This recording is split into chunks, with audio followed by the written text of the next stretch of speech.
So we've learned all sorts of things about agriculture. We've learned kind of the downsides of pesticides and fertilizers, even some downsides to GMOs. But the question is what can you do? We talked about a couple different things you could do. Let's say if you had your own garden or your own like miniature farm. But what else could you do? Let's say you're buying all your stuff at the grocery store. How do you support more sustainable ways of pesticide use or fertilizer use? And the way we do that is through buying organic foods. But what does it actually mean if something is labeled as organic? So we can look at organic fruits and vegetables and things like that, and we can look at organic meats. So with crops, whether this is a vegetable you're eating or say pasta, which is made from crops, those crops must be grown, must be handled, must be packaged. Everything relating to that crop cannot use synthetic fertilizers.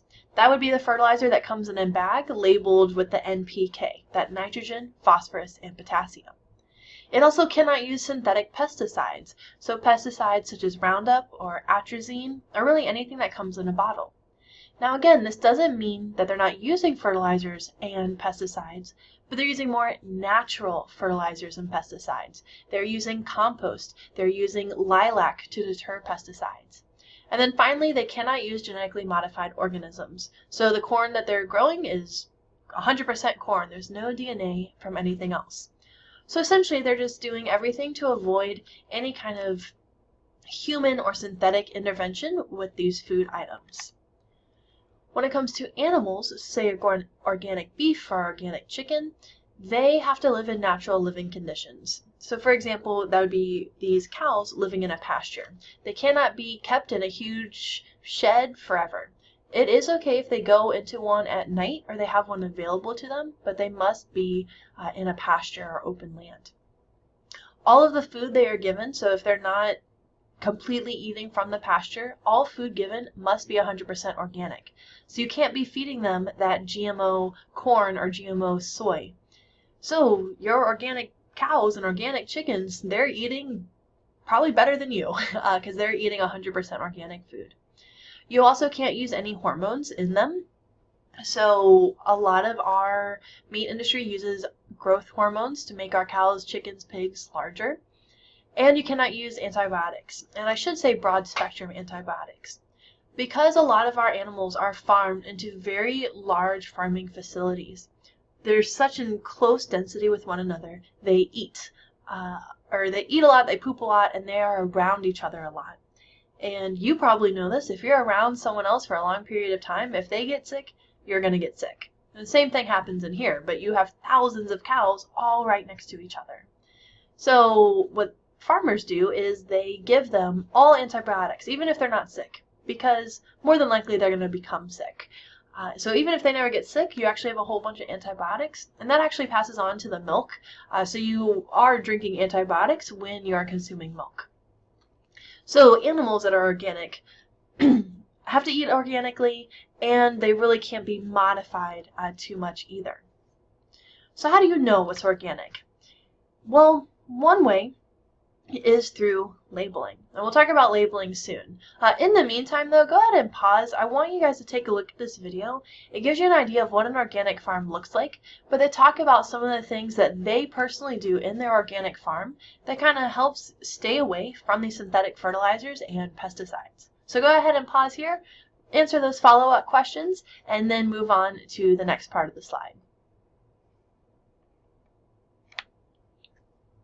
So how do you know if it's organic? Well, labeling. And the labeling is a federally regulated labeling process. So the FDA, the Food and Drug Administration, which is, operates under the United States Drug Administration, they are the ones who are regulating organic labeling. Because organic actually means something federally. It means those definitions we saw on the last slide.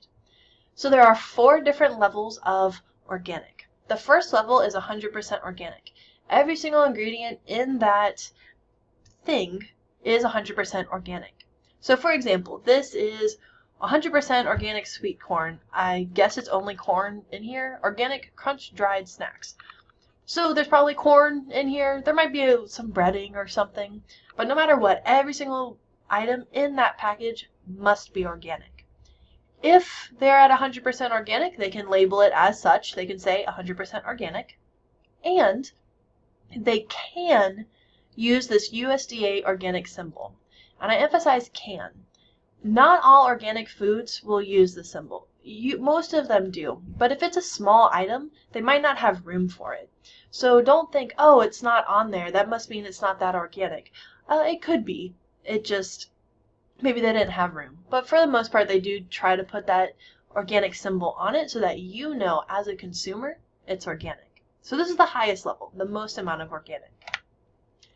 The next level down is just food items that are labeled as organic. So here on this mac and cheese, because I love mac and cheese, we see organic. Nice green font, and it's also written up here at the top as well. So this is also organic. And it also says organic here. And here's that USDA symbol. If it says organic, it means that 95 to 99% of the ingredients are organic. So for the most part, I mean, that's the majority of the ingredients, right? So in this mac and cheese, it's probably the macaroni. The macaroni's got to be organic because that's most of mac and cheese. And then looking at the actual ingredients, maybe the cheese, some of the powder A, powder B, powder C, maybe those are all organic, but maybe one thing in there isn't. It's a very small component, but it's not organic. So they can't label it as 100% organic. But because most of them are, they can be labeled as organic. Because the amount of organic ingredients is so high, these companies are allowed to use the USDA symbol, which is what we saw here. So if you see the USDA symbol on a package, it either means it's 95 to 99% organic or it's 100% organic. But again, companies don't have to use it, although a majority of them do.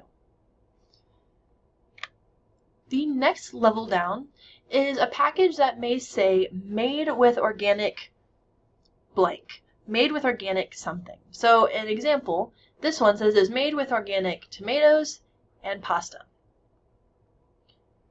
So the blank is just an ingredient, made with organic spinach or made with organic whatever. So it's made with organic ingredients. You can only put this though if those ingredients take up 70 to 94% of that recipe. So this is lasagna. Well, lasagna is mainly the noodles and tomatoes. So I agree that probably 70 to 94% of this meal is organic ingredients. But what's not organic is the cheese, for example. But that must be, a small portion of the ingredients. So these companies are trying to, show everyone like, hey, we do have some organic stuff, like a good proportion of our stuff's organic, but it's not enough where they can use the symbol. So you would never, ever, ever see the USDA symbol on packages like this. But they can use the word organic. They can actually market it as made with organic whatever. They also have some other things, so although they're not using organic beef, they are telling you that they do have grass-fed beef. But that doesn't mean they're not using antibiotics with the beef, it doesn't mean they're not using fertilizers, say on the grass they're eating, etc. Then last but not least, let's say you have some organic ingredients, but you're not up to 70%. At that rate, you actually can't advertise it at all. The only place where you can write that is in the ingredient label. So here are two mac and cheese boxes. This one says organic macaroni, organic cheese, organic whatever. This one doesn't have any organic ingredients. But let's say that this top one had less than 70% of their stuff was organic. They couldn't actually say made with organic ingredients. It has to be a good proportion. And the reason this is a thing is because of us as consumers. We want whatever is the most organic. We don't want companies deceiving us. What if this mac and cheese had 1% organic materials, and on the box they said made with organic ingredients? You would think, oh, this is great, but 1% of the ingredients is organic. It's not bad, but it's not great either. So this labeling system is important in order to understand in order to get consumers to understand how much organic materials are actually in those products. Now you will see this labeling on meat products as well. So here for all of these, you can see the USDA organic symbol. So my question to you might be, what percentage is it? Is it 100%? Is it 94 to 99%? Is it 74 to 94%? Is it, 70 to 94%? Is it less than 70%? Which one? And your answer would be 100%. There are no ingredients. The ingredients is cow. The cow is either organic or it's not organic. So although it doesn't really say much of anything else, it just says organic, it doesn't say 100% organic because it's inferred. This is cow or this is lamb. Like it is either organic, 100% organic, or 0% organic. So kind of keep that in mind. So if I give you like a fruit or vegetable, if it's an organic banana, it's 100% organic. It can't be 100% or like 70%. It's either organic or it's not. Now you may have seen this labeling on some of your packages. It is a non-GMO labeling. This is an independent company. This is not related to the federal government at all, but it was created because people are concerned about GMOs, which again, on an ecological scale, I would understand. On a health scale, it's fine. But people are concerned about it. So this company is a certification company. A farmer could say, hey, I'm growing corn. I am selling this corn to be used in cereal. I want you to certify that this cereal has no GMOs. It's not organic. I'm still using pesticides. I'm still using fertilizers. But hey, I'm using real corn. It's not genetically modified. So this company would go out to that farm. They would confirm that yes, this corn is not genetically modified. And then they would give permission to the company that say, yes, you can use our label.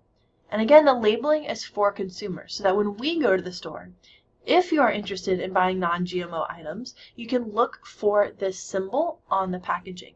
But again, it has nothing to do with the government, it has nothing to do with actual labeling laws and with organic pesticides, fertilizers, etc. Something else that I want to point out to you is some products will say all natural.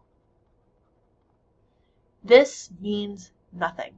This is nothing at all. This is just a word that companies use that don't mean squat. All natural it doesn't mean no fertilizers, it doesn't mean no pesticides, it doesn't mean no GMOs. It's just a key word that companies like to use because they're trying to trick consumers. All natural peanut butter. That doesn't mean anything. They just want you to think that's all natural, which all natural doesn't mean anything. So don't be deceived by that. If something says all natural or naturally made or with natural ingredients, that doesn't actually federally mean anything, and that doesn't mean anything at an organization level, for example, the non-GMO product. So just be aware of the things you're buying and what the different labels mean on those things that you're purchasing. So in summary, organic farming tries to get away at a lot of the problems caused by our industrialized farming processes. It tries to get rid of chemical fertilizers, chemical pesticides, GMO plants, hormones and antibiotics used in our animals. It is more expensive, which is kind of a downside, but it's more expensive because it's helping the environment more, and we don't really subsidize it well. So do as best as you can to try to buy organic foods. For example, organic bananas. They're like 10 cents more a pound. That's like, it's really not that much. When you buy bananas, you're typically buying 2 pounds. So that's 20 cents more to purchase something organic. So try and go out there and try to help kind of fight, or at least, yeah, we'll say fight for our ecosystems.